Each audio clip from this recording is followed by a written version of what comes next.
Okay. Yes, Anna Strandell from Finnish Environment Institute. I've prepared this presentation with my colleague Kimmo Nurmio, and I will tell you about air pollution exposure inequality in Nordic countries on the basis of municipal socio-economic data. And we are defining air pollution exposure here as annual average exposure per inhabitant. So we know that there are plenty of inequality research from United States, and most of them indicate that there is air pollution inequality, meaning higher levels of air pollution in deprived areas than in affluent areas. Especially ethnic inequality, but also differences between socio-economic groups. And then there is some studies from Europe with mixed results, but very few studies from Nordic countries. And that's why our research question here was, is there air pollution inequality in Nordic countries in general? And if there is, what demographic or socioeconomic groups are exposed to the highest concentrations? And are there differences between countries, between urban and rural areas? And secondly, what are the temporal trends in air pollution inequality? Have the exposure differences between population groups increased or decreased? And which group has the highest benefits of abatement measures? Because we couldn't get uniform urban and rural areas from all the countries, we formed this urban-rural classification based on population density in 1 kilometer grid. And this works actually quite well here. We got 5 classes from sparsely inhabited rural areas to very densely inhabited inner urban areas.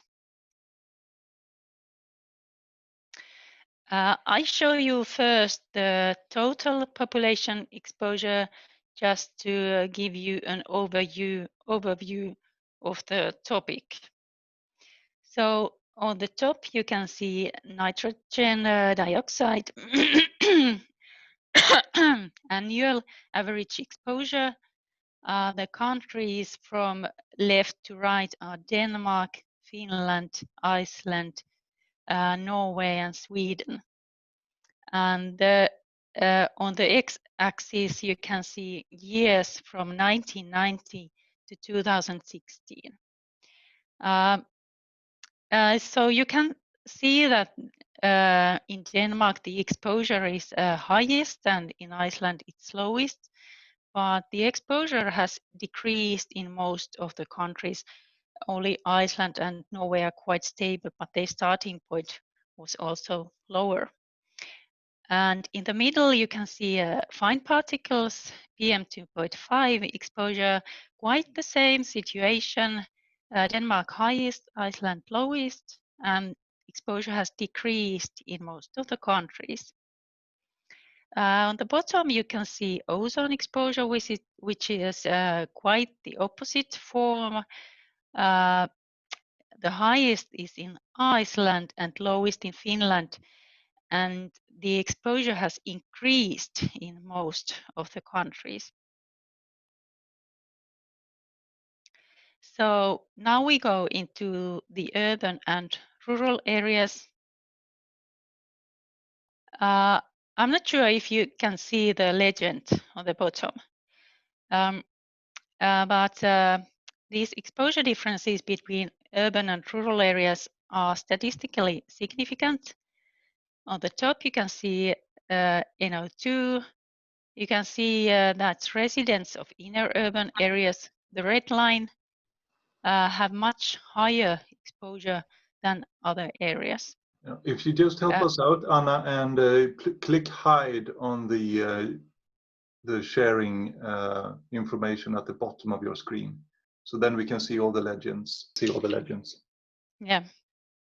So The biggest difference is as big as 20.2 micrograms per cubic meter. That's in Finland, between inner urban areas and rural areas. But the difference has narrowed, except in Iceland, and quite the same situation for fine particles in the middle. Residents of inner urban areas have somewhat higher exposure than other areas, but the differences are smaller than in NO2. The biggest difference is 4.8 micrograms per cubic meter in Norway, and the difference has narrowed. The ozone is the, again, quite opposite form. Residents of inner urban areas have lower exposure than in rural areas. The biggest difference, 15.1 microgram in Norway. And then we go to household income. These differences between income quartiles are statistically significant, but the relation between income and exposure is not very clear, except in Sweden. You can see that the highest income quartile is exposed most to NO2 and fine particles, and the lowest income quartile least. But for example, in Denmark, the lowest income quartile is exposed the highest. And that's mainly because Copenhagen and some other big cities belong to the lowest income quartile. And for example, Stockholm belongs to the highest income quartile. So the ranking of a capital city or biggest cities mainly defines what income quartile is most exposed in every country.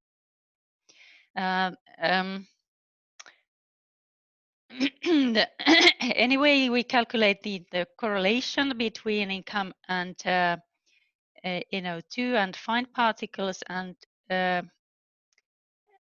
that correlation is still positive in every country, meaning higher exposure in higher income groups. The biggest difference is in NO2 in Finland, 12.4 micrograms. But the problem is that there is very much variance inside the income groups because we are using municipal income statistics here. The exposure differences between income quartiles have decreased in most of the countries in Sweden, Denmark, and Norway. And here is an example map about fine particle exposure in Denmark per municipality. You can see those big cities in red, Copenhagen and Odense there. They fall into the lowest income quartile, but they have the highest exposure. And then again, the light violet municipalities with highest income but lowest exposure. And then to education levels. We have 3 levels here in red. The lowest basic education level, and blue one, the highest tertiary education level. The correlation between exposure and education is stronger than for income. Higher educated are exposed more to NO2 and fine particles and less to ozone. That's mainly because residents of urban areas have higher education level. The differences between groups are, however, smaller than for income. The biggest difference in NO2 is again in Finland, but it's only 3.1 micrograms per cubic meter.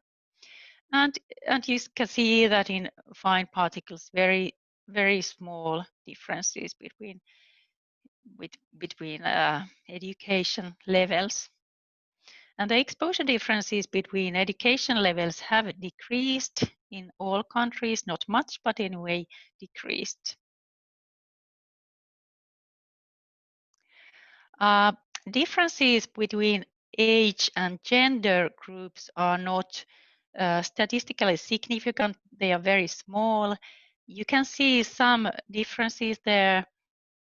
For example, in NO2 exposure, people in working age, the red line, are exposed slightly more and elderly less in several countries because first lives more often in urban areas and later in rural areas.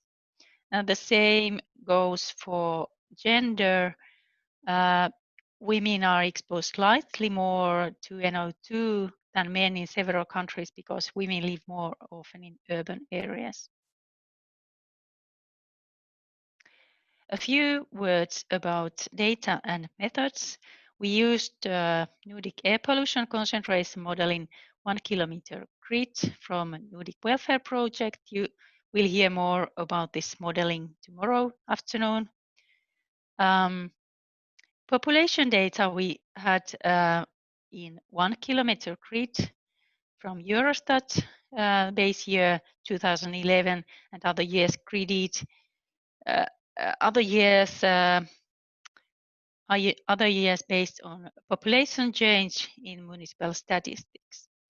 The plan was to use also gridded demographic and socio-economic data, but that wasn't possible Nordic-wide because of data projection regulation and high costs. So we had to use municipal statistics, but they were gridded in 1 kilometer grid. So to the conclusions.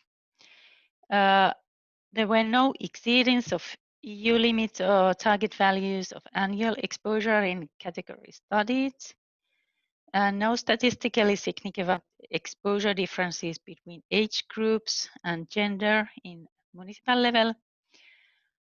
Differences between income and education groups exists, but the correlation is positive. So higher exposure in higher socioeconomic groups, meaning that there is no inequality in municipality level to a large extent in Nordic countries.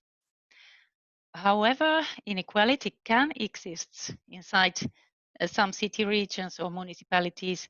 It varies between countries, as we saw there. For example, in some countries, big cities are in the lowest income quartile, and in some countries, it's in the highest income quartiles.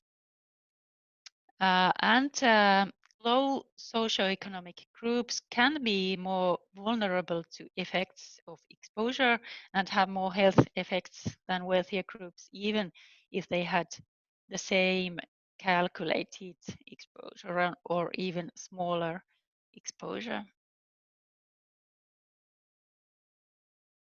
And most of the differences between groups have decreased.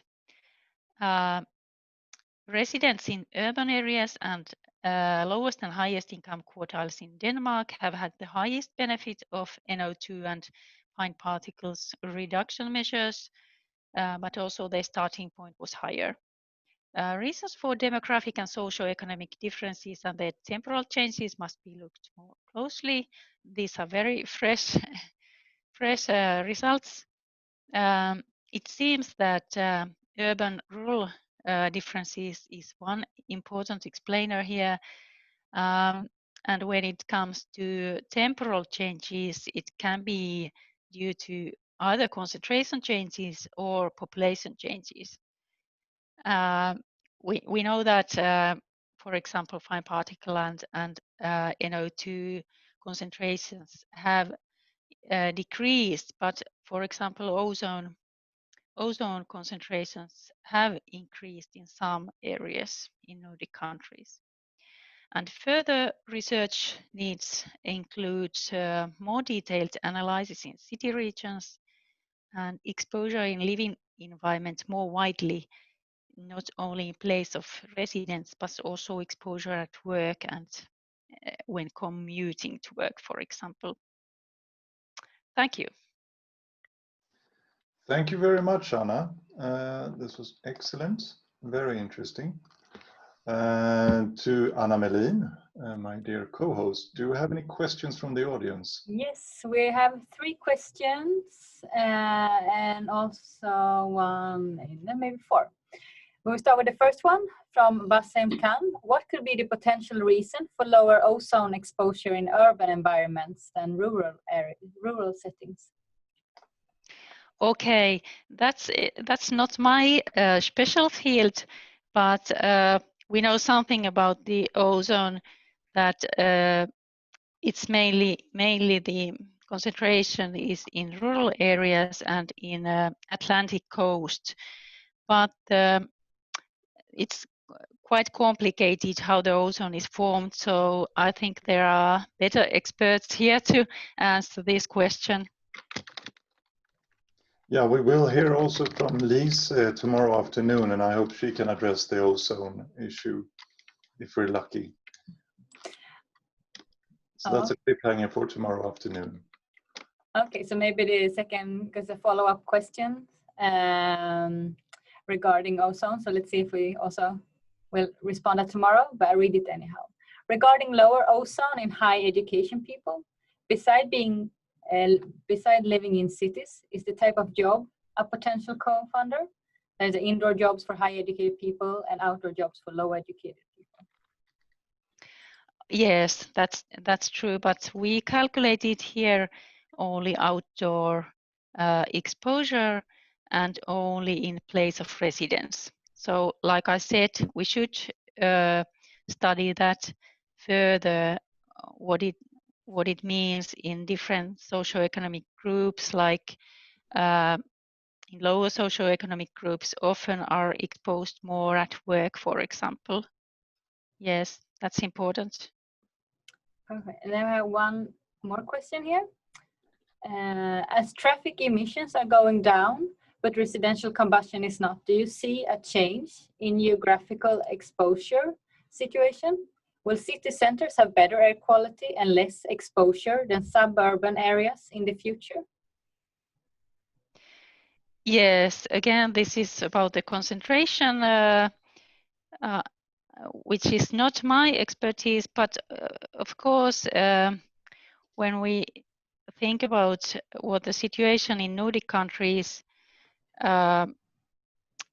we assume that there are no large areas with both high pollution levels and low socioeconomic status, because many areas with higher concentrations are usually wealthy areas in Nordic countries, such as city centers and these dense detached house areas with wood stoves. So maybe it doesn't change the situation so much. We also got a little bit of response on the ozone question from Hans Christian, that the ozone is consumed when reacting with NO in the emission area, that is the urban areas. So I'm not sure if you can also read it. Then we have... no, I can't see it now, but... But then we have no more question, but I think this is more of a comment from Ebba Malmqvist. I'm a bit surprised to see that it's listed few studies on, okay, now we come to all the abbreviation, SES and air pollution, as our research group has published 3 at least. The most important aspect was that you need to look at each city separately. At some cities like Malmö have lower SES exposed to higher levels, but other cities, not especially if higher exposure in attractive city center. In Malmö, it's a big environmental injustice in air pollution that get a bit ignored in these multi-city studies. I don't know if Ebba also would like to raise her hand and if she add something. Yeah, I know that there are some city-specific studies, but not like nationwide or Nordic level as we are studying here. Let's see. I will let Ebba also come in so you can. Oh, there we have, yeah. Can you hear me? We can hear you, Ebba. No, I think it's very interesting, and I see the importance of looking at more of broader in a Nordic perspective. But in our studies, we've seen that we can't even look at the whole of Scania together, that we have to look very specific in each city, because otherwise, if we put all of them together, then we would ignore a lot of the environmental injustice that are present there, and that are making a lot of low socioeconomic states suffering, especially the immigrant population in Malmö.